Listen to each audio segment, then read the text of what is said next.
बिस्मिल्लाहिर्रहमानिर्रहीम। अस्सलाम वालेकुम स्टूडेंट्स। आई होप कि आप सब लोग ठीक होंगे, फिट होंगे। आज के लेक्चर में हम लोग डील करेंगे इंग्लिश ग्रामर से, और इंग्लिश ग्रामर में बेसिकली हम लोग डिस्कस करेंगे पार्ट्स ऑफ स्पीच के साथ। अब पार्ट्स ऑफ स्पीच बेसिकली होते क्या है? पार्ट्स ऑफ स्पीच यानी स्पीच के हिस्से या फिर बोल चाल के हिस्से। अब नॉर्मली हम लोग बोलते वक्त जो भी लैंग्वेज यूज़ करते हैं, जो भी ज़बान हम लोग इस्तेमाल करते हैं और मुख्तलिफ अल्फाज इस्तेमाल करते हैं, मुख्तलिफ जुमले हम लोग अपनी ज़ुबान से अदा करते हैं। किसी से कोई बात कहनी हो, किसी की बात सुननी हो, तो हमें मुख्तलिफ जुमले सुनने को और बोलने को मिलते हैं। तो बेसिकली उन सेंटेंसेस में मुख्तलिफ पार्ट्स होते हैं। हर सेंटेंस के अंदर मुख्तलिफ पार्ट्स होंगे। एक पार्ट होगा बेसिकली उसमें कोई नाम हो सकता है, किसी का कोई काम हो सकता है, किसी की खूबी हो सकती है, उसमें बेसिकली किसी की खामी बताई जा सकती है, उसमें कोई ऐसा हर्फ हो सकता है जो जुमले को मिला सकता है। ठीक है, तो पार्ट्स ऑफ सेंटेंसेस होंगे। बेसिकली पार्ट्स ऑफ स्पीच क्या है? किसी भी जुमले के वो हिस्से जिससे कोई जुमला बनता है वही बेसिकली कहलाते हैं पार्ट्स ऑफ स्पीच। जब हम लोग बोल चाल में जो भी ज़बान हम लोग यूज़ करते हैं उसमें मुख्तलिफ हम लोग चीज़ें यूज़ करते हैं, उसे हम लोग बोलते हैं पार्ट्स ऑफ स्पीच यानी बोल चाल के हिस्से। तो बेसिकली इनकी तादाद कितनी है? There are 8 parts of speech. कौन कौन से? Noun, pronoun, verb, adjective, adverb, preposition, conjunction and interjection. तो बेसिकली कितने पार्ट्स ऑफ स्पीच है? 8 पार्ट्स ऑफ स्पीच है। हम लोग रिपीट करेंगे। Noun, pronoun, verb, adjective, adverb, preposition, conjunction and interjection. 8 parts of speech से हम लोग डील करते हैं किसमें? ग्रामर में। आज के लेक्चर में हम लोग स्टडी करेंगे 4 पार्ट्स ऑफ स्पीच को, नाउन को, प्रोनाउन को, वर्ब को एंड एडजेक्टिव को।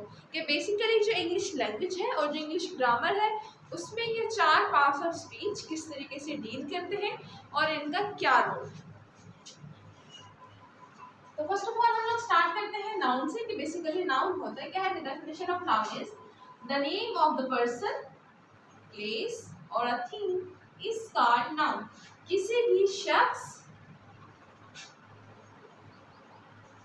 चीज या जगह के नाम को हम लोग क्या कहते हैं? इसम कहते हैं।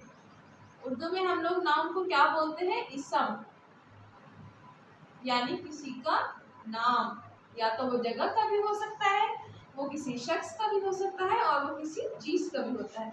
अब बेसिकली जब हम लोग कोई भी, जैसे कि उर्दू लैंग्वेज है, हम लोग बात करते हैं कि असलम खाना खा रहा है, तो उसमें हम लोगों ने किस चीज़ का तस्करा किया? उसमें हम लोगों ने एक नाम का तस्करा किया जो कि एक लड़के का नाम है और वो क्या है? असलम। तो बेसिकली उस जुमले में असलम क्या है? नाउन। अब ये असलम खाना खा रहा है, ये हमारी नॉर्मली लैंग्वेज ही है ना, तो उसमें हम लोग डील करेंगे मुख्तलिफ पार्ट से। तो किसी का जो नाम होगा वो बेसिकली क्या कहलाएगा? नाउन कहलाएगा। फॉर एग्जाम्पल, सारा इज अ गर्ल। सारा एक लड़की है। इसमें सारा किसका नाम है? किसी भी शख्स का नाम है। पहली चीज पूरी हो गई। उसके बाद है the name of the place. Lahore is a big city. Lahore एक बड़ा शहर है, तो इसमें लाहौर किसका नाम है? किसी जगह का नाम है, तो ये भी इसमें क्या होगा? नाउन। उसके बाद है I write on the white board. अब व्हाइट बोर्ड क्या है? किसी चीज का नाम है, तो बेसिकली व्हाइट बोर्ड भी इसमें क्या है? हमारे पास नाउन है, इसम है।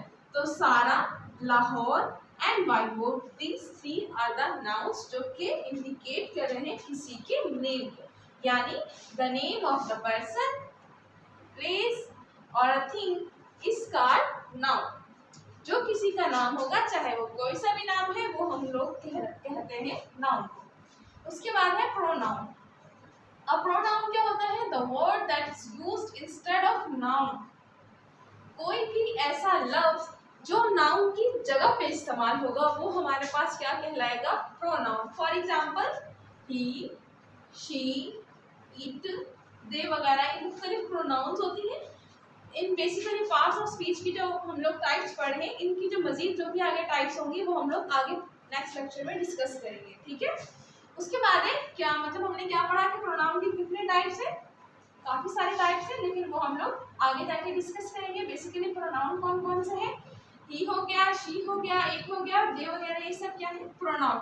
अब ये सब किसकी जगह पे यूज होते हैं? नाउन की जगह पे यूज होते हैं। फॉर एग्जाम्पल हम लोग एक लड़की का नाम लेते हैं, Ayesha is a good girl. Ayesha एक अच्छी लड़की है। Ayesha offers prayer. आयशा नमाज अदा करती है। Ayesha recites the holy Quran. Ayesha Quran मजीद की तिलावत करती है। अब अगर देखा जाए तो इन तीनों जुमलों में एक चीज कॉमन है और वो चीज क्या है? The noun.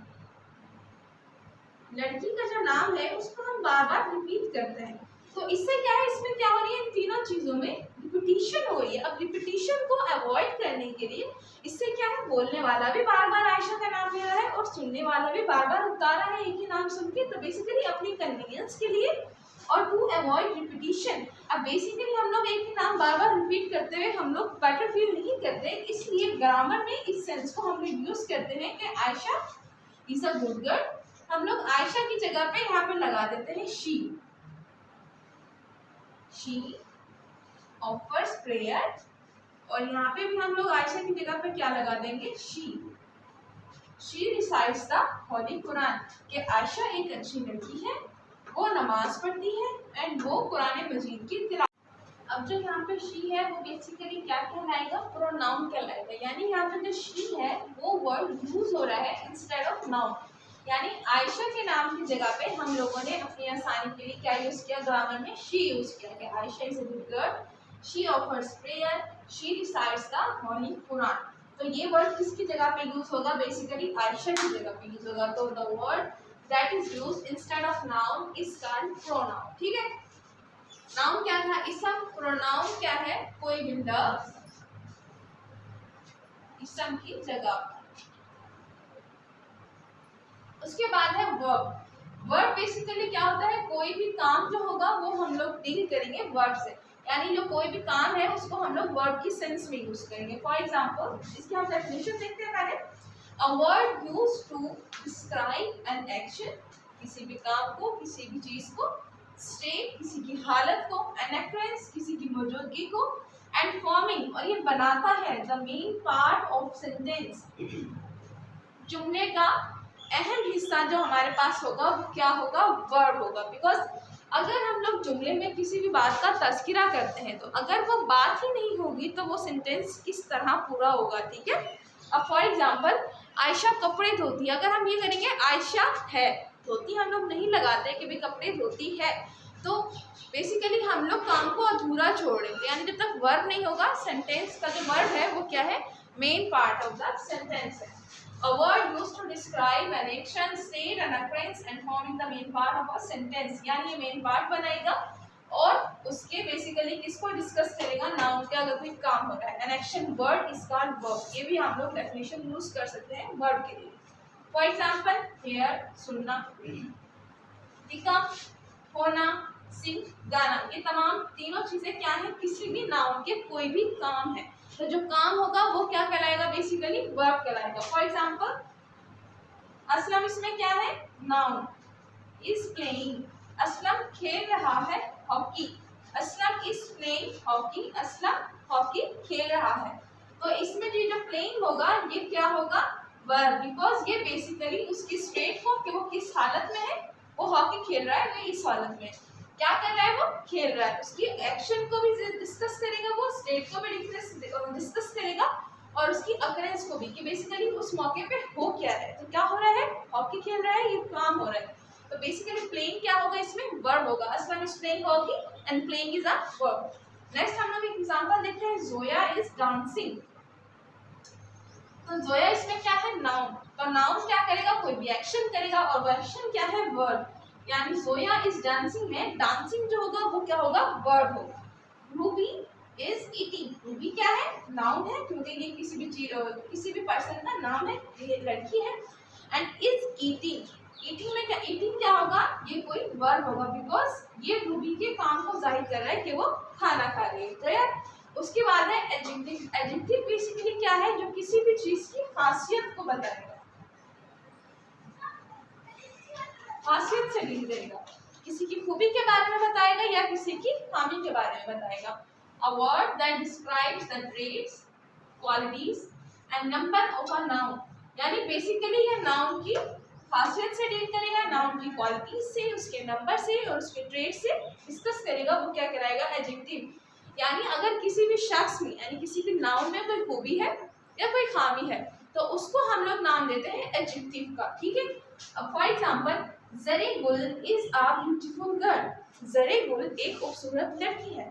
अगर हम लोग सिंपल सेंटेंस पढ़ते हैं कि जरे गुल इज अ गर्ल, जरे गुल एक लड़की है, लेकिन अगर हम इसके साथ ये लगाते हैं कि वो लड़की तो है बट कैसी है, तो हम लोग उसकी खासियत को डिस्कस करेंगे कि जरे गुल इज अ ब्यूटीफुल गर्ल। ये जो जरे गुल है वो एक खूबसूरत लड़की है, तो जरे गुल इसमें क्या है, नाउन। और जो नाउन की क्वालिटी क्या है इस सेंटेंस में, वो है ब्यूटीफुल। तो जो इसमें ब्यूटीफुल है वो क्या है, एडजेक्टिव है। उसकी क्या है, जरे गुल की खासियत है कि वो हसीन है, खूबसूरत है, और वो खूबसूरती क्या है, वो एडजेक्टिव है क्योंकि वो उसकी खासियत है। उसके बाद है the surface of the board is smooth, यानी बोर्ड की जो सरफेस है, जो सतह है, वो क्या है, हमवार है। तो इसमें जो स्मूथ क्या है, वो है एडजेक्टिव, यानी ये बोर्ड की क्वालिटी को डिस्कस कर रहा है। बोर्ड क्या है, नाउन है, यानी इसने नाउन की क्वालिटी को डिस्कस किया कि जो नाउन है उसकी जो सरफेस है वो क्या है, स्मूथ। तो आज के लेक्चर में हम लोगों ने 4 पार्ट्स ऑफ स्पीच को कवर किया, noun, pronoun, verb and adjective. Noun क्या था, कोई भी नाम किसी भी शख्स का हो, किसी भी जगह का हो या किसी भी चीज का हो। और प्रोनाउन क्या है, नाम की जगह पे जो लफ्ज होगा वो होगा प्रोनाउन। वर्ब क्या है, कोई भी काम।